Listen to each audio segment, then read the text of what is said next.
Assalamualaikum warahmatullahi wabarakatuh. Salam sejahtera untuk kita semua.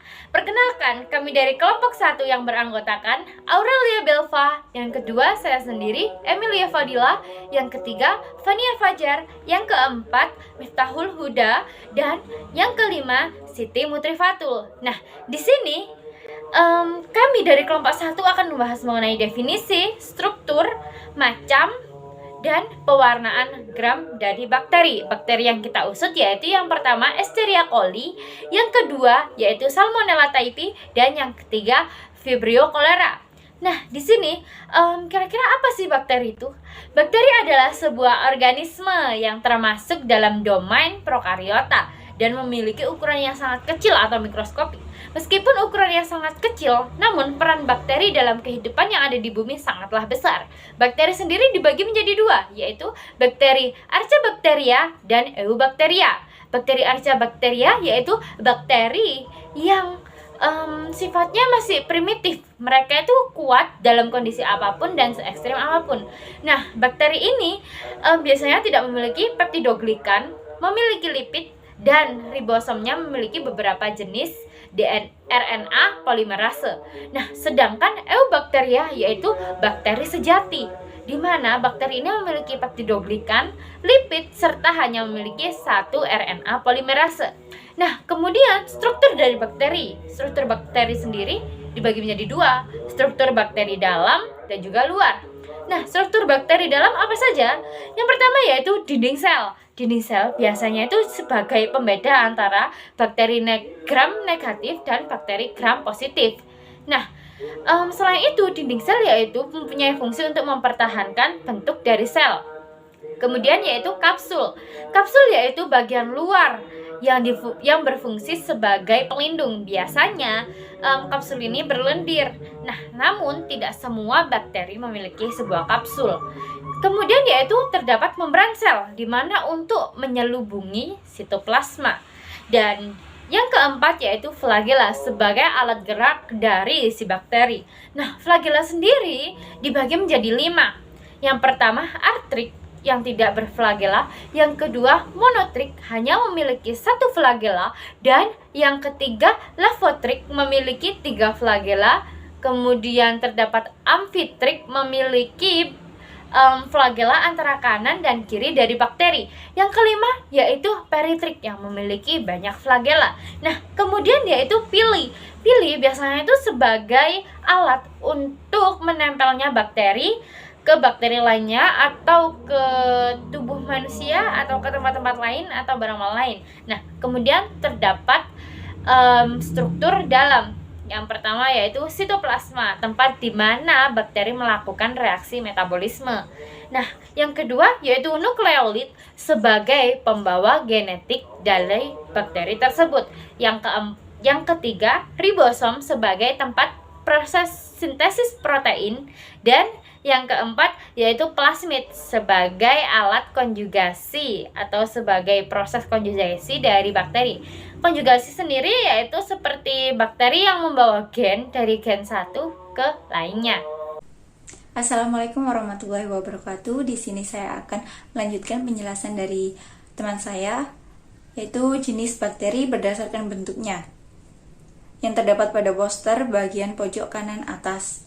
Yang pertama ada bakteri kokus. Pada umumnya bakteri ini berbentuk bulat seperti bola. Adapun beberapa variasinya. Yang pertama ada monokokus. Mono yang artinya satu atau tunggal, sehingga bakteri ini berbentuk bulat dengan jumlah tunggal atau satu. Yang kedua diplococcus yang artinya dua bakteri kokus yang berdampingan atau bergandengan. Yang ketiga ada tetracoccus yang artinya 4 bakteri kokus yang berdempetan berbentuk segi 4. Yang kedua ada bakteri basil atau bacillus. Bakteri ini berbentuk seperti batang atau silinder.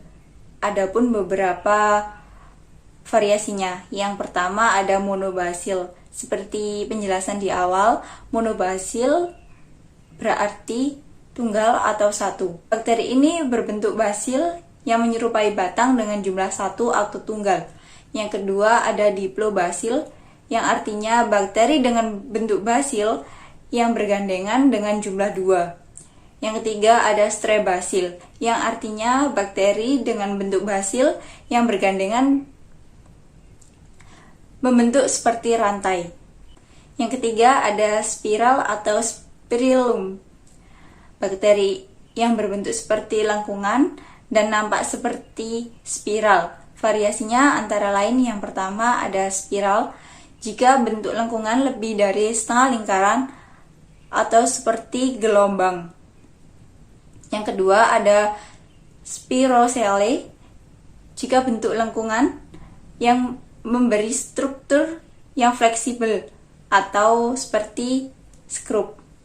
Yang ketiga ada vibrio, jika bentuk lengkung kurang dari setengah lingkaran atau berbentuk seperti tanda koma. Selanjutnya ada bakteri berdasarkan dinding sel yang terdapat pada bagian poster kanan pojok bawah. Yang pertama ada bakteri gram positif, bakteri dengan lapisan peptidoglikan yang tebal dan dinding sel yang mampu menyerap warna ungu atau violet, contohnya seperti bakteri ungu dan vibrio. Yang kedua ada bakteri gram negatif, bakteri yang memiliki lapisan peptidoglikan yang tipis dan dinding selnya mampu menyerap warna merah. Contohnya seperti Streptomyces dan Streptococcus. Bakteri dengan gram negatif biasanya lebih patogen atau berbahaya karena membran luas pada dinding sel dapat melindungi bakteri dari sistem pertahanan inang yang menghalangi masuknya obat-obatan antibiotik. Yang selanjutnya yaitu ada bakteri Escherichia coli. Yang pertama yaitu pengertian. Merupakan bakteri berbentuk batang pendek atau kokobasil yang bersifat gram negatif, fakultatif anaerob, tidak membentuk spora, dan merupakan flora alami pada usus mamalia, menurut Yang dan Wang pada tahun 2014. Maksud dari bakteri gram negatif adalah bakteri yang tidak mempertahankan zat warna kristal violet sewaktu proses pewarnaan gram, sehingga akan berwarna merah bila diamati dengan mikroskop. Dan maksud dari bakteri fakultatif anaerob yaitu bakteri yang dapat hidup pada keadaan anaerob maupun aerob. Oksigen digunakan untuk sumber karbon dari luar yang berfungsi sebagai tenaga untuk tumbuh baik secara oksidatif. Sedangkan hidup anaerob dengan menggunakan cara fermentasi sebagai penghasil energi untuk kelangsungan hidup, menurut Manning pada tahun 2010. Bakteri Escherichia coli memiliki panjang sekitar 2 mikrometer, diameter 0,7 mikrometer, dan lebar 0,4 sampai 0,7 mikrometer. Bakteri Escherichia coli mempunyai flagel yang berukuran 0,4 sampai 0,7 mikrometer dikali 1,4 mikrometer dan memiliki simpai, menurut Radi pada tahun 2011. Bakteri Escherichia coli dapat bertahan hidup di medium sederhana, menghasilkan gas dan asam dari glukosa dan memfermentasi laktosa. Pergerakan bakteri Escherichia coli ini motil, tidak motil, dan peritrikus. Tetapi pada umumnya pergerakan Escherichia coli ini adalah motil. Yang selanjutnya yaitu ada struktur bakteri Escherichia coli. Yang pertama yaitu ada flagela. Flagela Escherichia coli berbentuk seperti cambuk dan digunakan sebagai alat gerak. Flagela merupakan filamen tipis seperti rambut panjang dan berpangkal pada membran sitoplasma dan menembus dinding sel sebagai organ penggerak.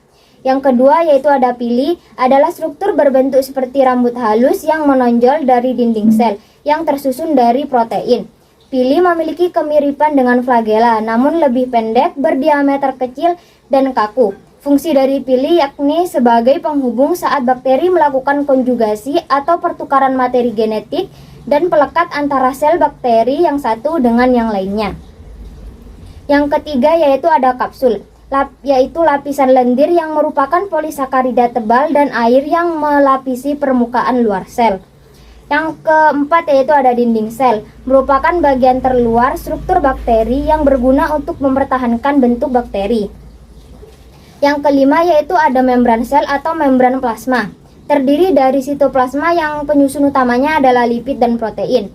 Membran sel merupakan barier dan berbentuk lapisan tipis yang terletak di sebelah dalam dinding sel berlapis kapsul. Fungsi membran sel yaitu mengatur keluar masuknya bahan makanan dan nutrisi bagi bakteri. Yang keenam yaitu ada wilayah nukleoid, adalah struktur nukleus yang ditemui pada bakteri dan berisi DNA sirkuler atau melingkar sebagai tempat penyimpanan materi genetik. Yang ketujuh yaitu ada plasmid, adalah DNA ekstra kromosomal yang dapat bereplikasi secara autonom atau mandiri dan bisa ditemukan pada sel hidup. Yang kedelapan yaitu ada sitoplasma, dan yang kesembilan ada ribosom, dan yang terakhir ke-10 yaitu mesosom. Yang selanjutnya yaitu ada klasifikasi bakteri Escherichia coli. Bakteri Escherichia coli ini memiliki kingdom Bacteria, divisi Proteobacteria, kelas Gamma Proteobacteria, ordo Enterobacteriales, famili Enterobacteriaceae, genus Escherichia, dan spesies Escherichia coli. Yang selanjutnya yaitu ada struktur antigen Escherichia coli. Bakteri Escherichia coli merupakan bakteri yang memiliki 150 tipe antigen O, 50 tipe antigen H, dan 90 tipe antigen K. Yang pertama yaitu ada antigen O atau somatik, adalah antigen yang bersifat tahan panas atau termostabil dan terdiri dari lipopolisakarida yang mengandung glukosamin dan terdapat pada dinding sel. Yang kedua yaitu ada antigen H atau flagella, adalah antigen yang bersifat tidak tahan panas atau termolabil dan akan rusak pada suhu 100 derajat. Yang ketiga yaitu ada antigen K atau kapsul atau envelope antigen, adalah antigen yang terdapat pada permukaan luar bakteri, terdiri dari lipopolisakarida dan bersifat tidak tahan panas. Yang selanjutnya yaitu ada mekanisme patogenesis bakteri Escherichia coli. Terdapat 6 dalam mekanisme patogenesis ini, yaitu yang pertama ada enterotoksigenit Escherichia coli atau ETEC, merupakan penyebab diare tidak hanya pada manusia tetapi juga pada hewan.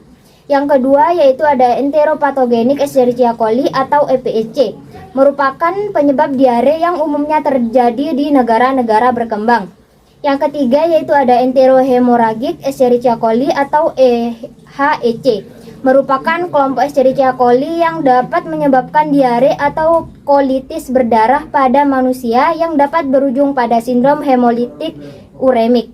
Yang keempat yaitu ada enteroinvasive Escherichia coli atau EIEC. Patogenesis EIEC cukup berbeda jika dibandingkan dengan Escherichia coli lainnya, tetapi identik dengan sigillosis yang disebabkan oleh Shigella, yaitu infeksi disebabkan oleh penetrasi bakteri dan kerusakan mukosa usus. Yang kelima yaitu ada enteroagregatif Escherichia coli atau EAEC, merupakan jenis Escherichia coli yang berkaitan erat dengan diare akut pada anak-anak serta penyebab dari kasus diare traveler kedua setelah ETEC. Yang terakhir yang keenam yaitu difusi underend Escherichia coli atau DAEC. Faktor-faktor virulensi yang dimiliki DAEC berbeda dengan gen virulensi yang ditemukan pada Escherichia coli lainnya, dan patogenitas dari DAEC belum terlalu banyak dikaji. Yang selanjutnya yang terakhir yaitu ada penyakit infeksi akibat bakteri Escherichia coli. Penyakit akibat infeksi Escherichia coli di dalam usus yang tersering adalah diare. Penyakit lain yang dapat disebabkan oleh bakteri ini adalah infeksi saluran kemih, sepsis, meningitis pada bayi baru lahir, dan infeksi luka, terutama luka pada abdomen. Saya akan menjelaskan tentang bakteri Salmonella typhi. Bakteri Salmonella typhi merupakan bakteri gram-negatif yang berbentuk batang dengan ukuran lebar 0,7 hingga 1,5 mm dan panjang 2 hingga 5 mm. Bakteri Salmonella typhi memiliki alat gerak yang berupa flagel atau bulu cambuk. Bakteri ini bisa menyebabkan penyakit tifoid atau yang kita kenal dengan tipes. Lalu bagaimana caranya bakteri ini menular? Bakteri Salmonella typhi dapat ditularkan dengan berbagai cara yang dikenal dengan 5F, yaitu food makanan, fingers jari, vomitus muntah, fly lalat, dan feces atau kotoran. Penyebab lain dari penyakit ini adalah makanan atau minuman yang terkontaminasi oleh bakteri Salmonella typhi. Selain itu, bakteri ini bisa ditularkan oleh orang yang sudah terinfeksi. Gejala yang disebabkan oleh bakteri ini dapat berupa demam yang meningkat setiap hari hingga mencapai 39-40 derajat Celcius, sakit kepala, nyeri otot, lemah dan lelah, berkeringat, batuk kering, sakit perut, turunnya nafsu makan, dan berat badan. Vibrio cholerae merupakan bakteri yang berbentuk koma, bergram negatif, tidak berspora, hidup secara aerob atau anaerob fakultatif, bergerak melalui flagel yang monotorik. Bakteri Vibrio cholerae memiliki struktur antogenik dari antigen flagelar H dan antigen somatik O.